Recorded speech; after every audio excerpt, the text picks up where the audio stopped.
Today we have with us Mr. Vasantha Alvis, the Director of Payments and Settlements for Central Bank of Sri Lanka, and we are at the press brief for Unified Payments Interface that is being launched in Sri Lanka today. We have so many payment gateways existing as of now in Sri Lanka. So why UPI? What is the unique feature about UPI that we have integrated to Sri Lanka? If you take payment gateways, so these payment gateways works through payment cards, that is credit card or debit card, like that use a payment cards.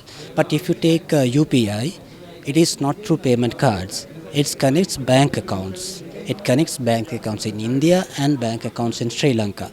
So what happens is when an Indian person comes to Sri Lanka with a UPI enabled app, the money is taken. If we go to a merchant and make a payment to the merchant is paid from the money of that particular Indian tourist. So the money is coming from the Indian banks to the Sri Lankan bank. So that is the main difference. So it is, we call it is account to account transaction. There is no or credit card or a debit card inside, and the terms are here.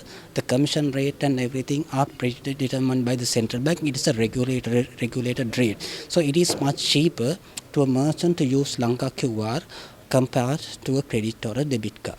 So. Have the two governments taken any steps to ensure the safe use of UPI in Sri Lanka? I mentioned about this happens by account-to-account information. So there is no need of sending Sri Lankan account information to India. It is just a message is going. So the UPI account number is available in the UPI app. And when he acquires Sri Lankan account number, it does not need to go to India. It can reside at Lankapi in Sri Lankan boundaries.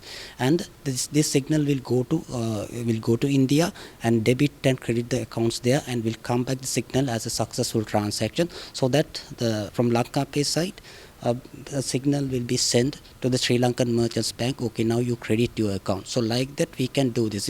There is not much of a data privacy impact in this instance. Thank you so much, Mr. Vasantha Alvis, for joining with us on this interview. Thank you, sir.